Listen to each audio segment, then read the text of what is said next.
Bueno, buenas tardes a todas, a todos, a todes. Mi nombre es Mirta Marina y coordino desde su creación en el 2008 el programa de ESI, del Ministerio de Educación de la Nación. Bueno, una de las primeras preguntas que me hago siempre, que me enfrento con este desafío de la ley Micaela, cuando me tocó hacerlo en mi ministerio, en el Ministerio de Educación de Nación, y en otras oportunidades es si era necesario que ocurriese lo que ocurrió, que un femicidio, que es la forma más brutal, más cruel de la violencia de género, tuviese que ocurrir en la persona de Micaela García, esa joven entrerriana, del movimiento Evita, un prototipo de tantas jóvenes que se comprometían y luchaban por una sociedad más justa. Me pregunto si tenía que pasar eso para que tuviéramos una ley que hiciera que quienes estamos a cargo de las políticas públicas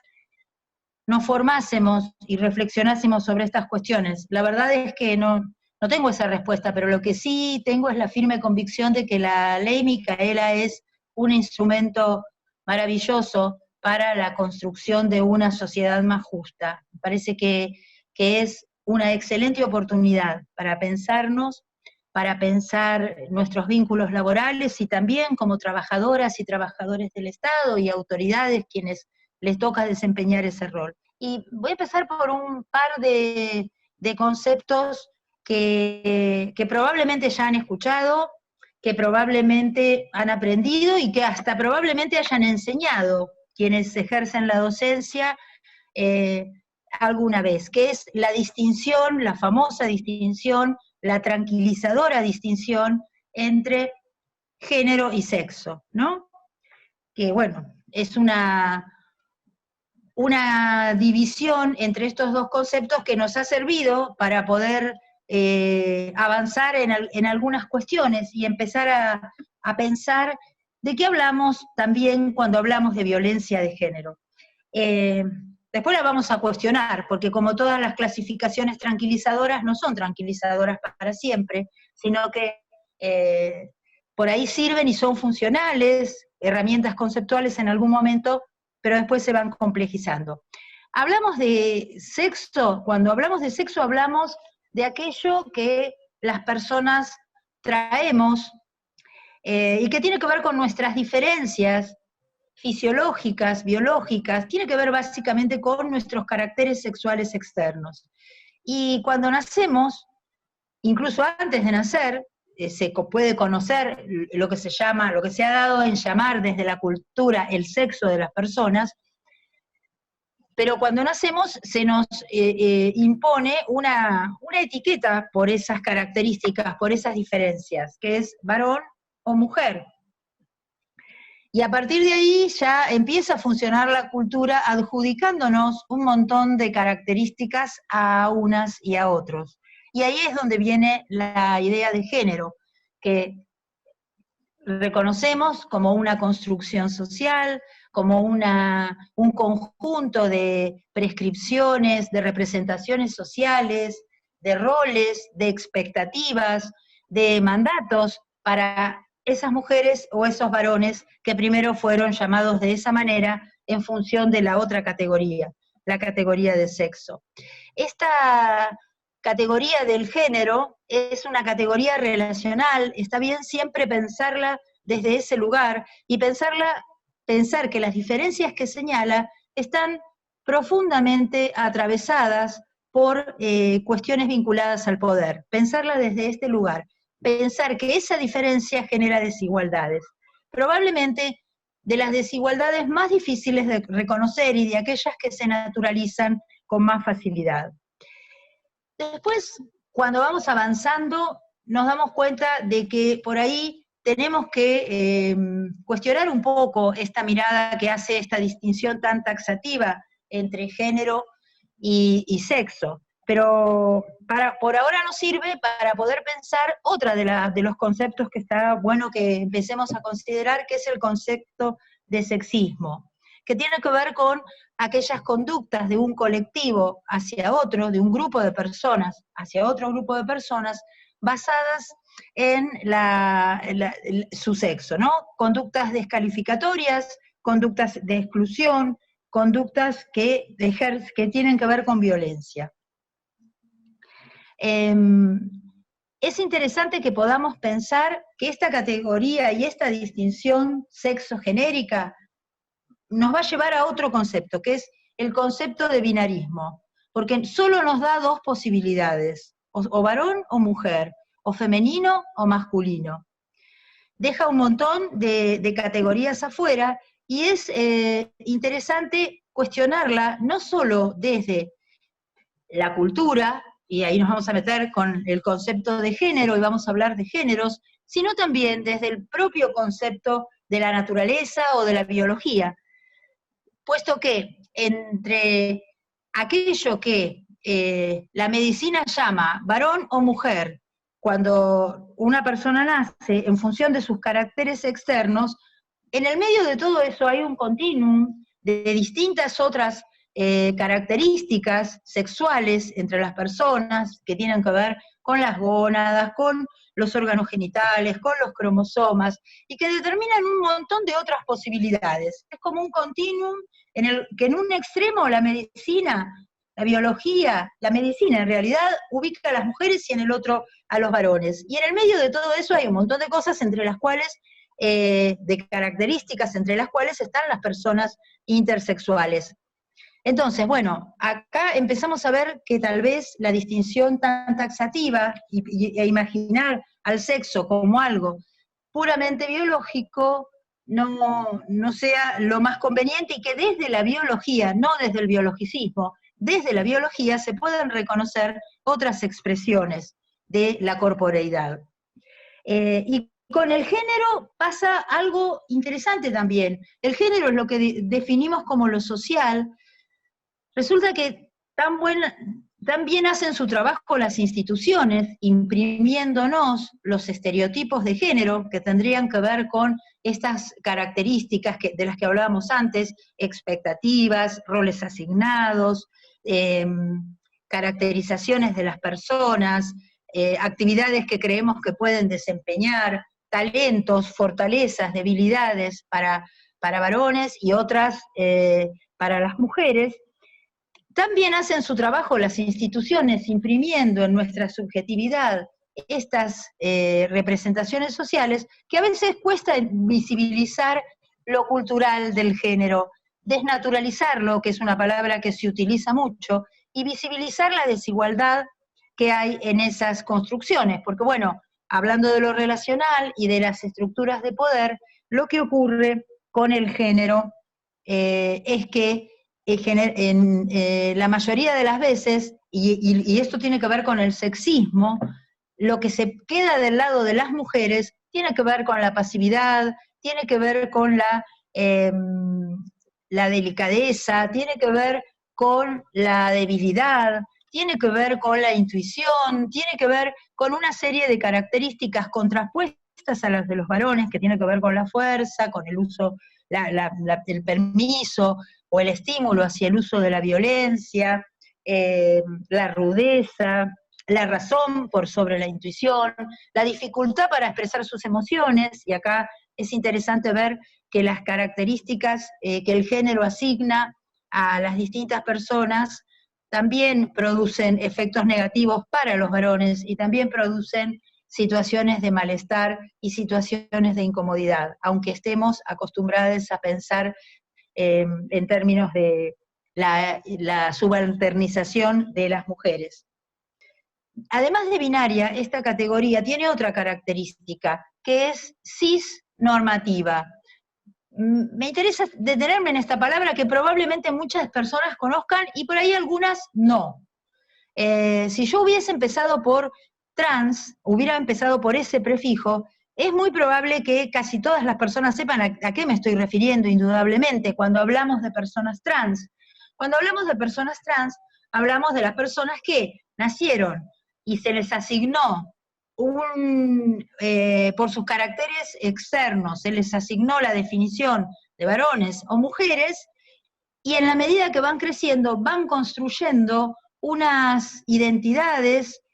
que no encajan en esa categoría. Y entonces,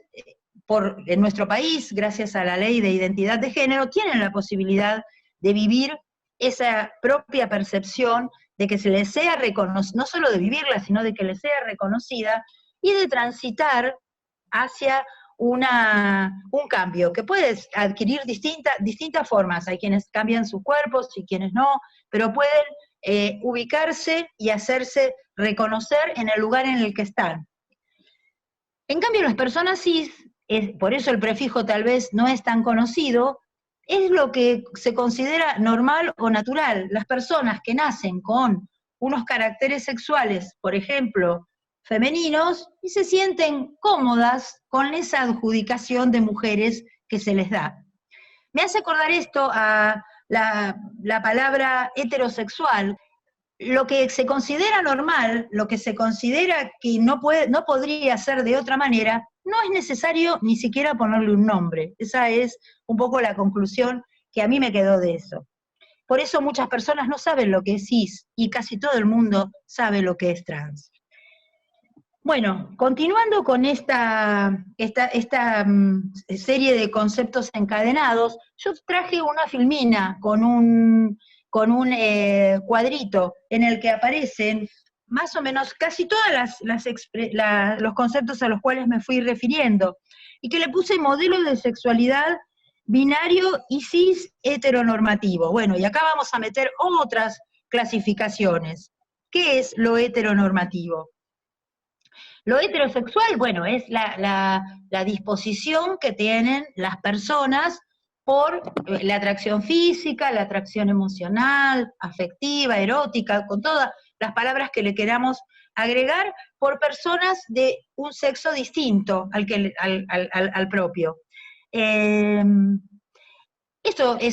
forma parte de la diversidad sexual. La heterosexualidad en sí misma, no hay ningún problema con la heterosexualidad en términos de derechos de las personas, en términos de deconstrucción de cuestiones que producen injusticias. El problema es cuando se vuelve heteronorma y cuando la idea que tenemos y que transmitimos desde las distintas instituciones es que esto tiene que ser así y no puede ser de otra manera, que quien nace con pene, entonces va a ser un hombre que se va a tener que sentir atraído por las mujeres. Quien nace con vulva es una mujer que se va a tener que sentir deseosa de los varones, y lo que queda por fuera de eso, que aparece como indeterminado, tendría que ser normalizado. Y abajo, en esta filmina, agregué un cuadro con otro de los conceptos que tenemos que trabajar, o sobre que ustedes habrán escuchado hasta el hartazgo, afortunadamente, que es el concepto de patriarcado. Ahí está escrito en la filmina, el patriarcado tiene que ver con esa forma de organización social, política, económica, que tanto en lo privado como en lo público establece el predominio de los varones, y que, como dice ahí, padecen todes. También los varones lo padecen, y si no, preguntémonos, tristísimo, recordemos el caso de Villa Gesell, del verano, ese joven Facundo, y de su terrible homicidio en manos de otros varones, ¿no? Entonces la masculinidad hegemónica, que no estaba dentro de los conceptos que teníamos, pero lo voy a contar sintéticamente. Masculinidad hegemónica es esa masculinidad considerada como la única posible, la única valorable, que tiene todos los atributos del ejercicio de la violencia, el varón proveedor, siempre dispuesto sexualmente, lo más distinto posible de lo femenino, o sea, es violenta también hacia otras masculinidades. Entonces, el concepto de patriarcado lo tenemos que entender a todas estas otras conceptualizaciones que hicimos antes como muy relacionadas con el concepto de patriarcado. Y desde aquí vamos a poder pasar ahora a pensar la violencia de género o violencia contra las mujeres. Y ahora quiero hacer la distinción acá, antes de irme al otro bloque. En nuestro país tenemos una ley que es modelo de integralidad en relación a plantear ¿Qué entendemos por violencia de género? Es una ley del 2009, la 26.485, que seguramente ustedes van a ver en profundidad, a la cual se refiere la ley Micaela cuando dice que hay que formar a las personas que trabajamos en el Estado en violencia de género, pero dice violencia contra las mujeres, la 26.485. Probablemente porque en nuestro continente y en el mundo hay muchas producciones de Naciones Unidas que hablan de la violencia contra las mujeres, documentos, convenciones, seguramente también como un resabio del binarismo del que hablábamos antes, de poder pensar a las personas solamente divididas entre varones y mujeres. Hace tiempo que en el programa nacional y en los espacios de construcción conceptual por una sociedad más justa, preferimos hablar de violencia de género, y que no es equivalente violencia de género a violencia contra las mujeres. La violencia de género es más amplia, porque incluye también a todas aquellas orientaciones o identidades de género que son subalternizadas por estas masculinidades hegemónicas. Y entonces ahí tenemos a las personas trans, a las personas travestis, a las personas gays, a las personas lesbianas, a todas las formas que nos podamos imaginar, las personas queer, que son aquellas personas que no sienten para nada la necesidad de definirse hacia un lado o hacia el otro, las personas intersexuales. Tenemos la tendencia a creer que la expresión más cruel de la violencia de género, que es el femicidio, o expresiones que no llegan al femicidio, pero que tienen que ver con la violencia física,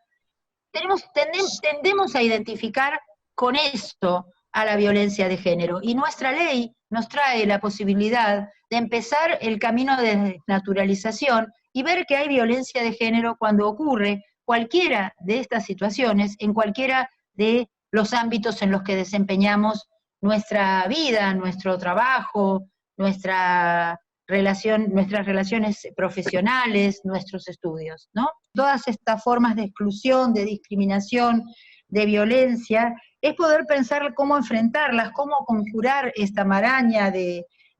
dispositivos, y poder pensar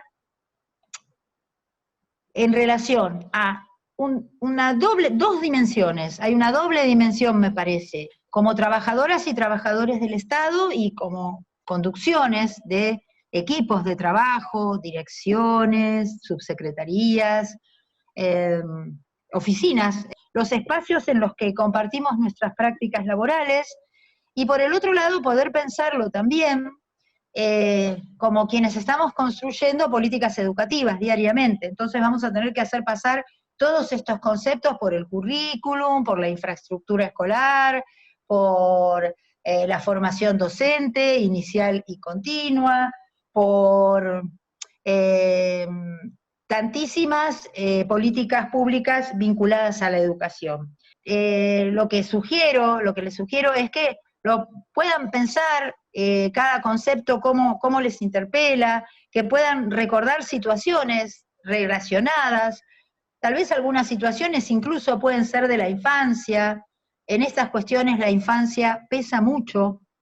y que bueno, este ejercicio seguramente les va a ayudar a sacarle más jugo a toda esta maraña de conceptos que estuvimos viendo.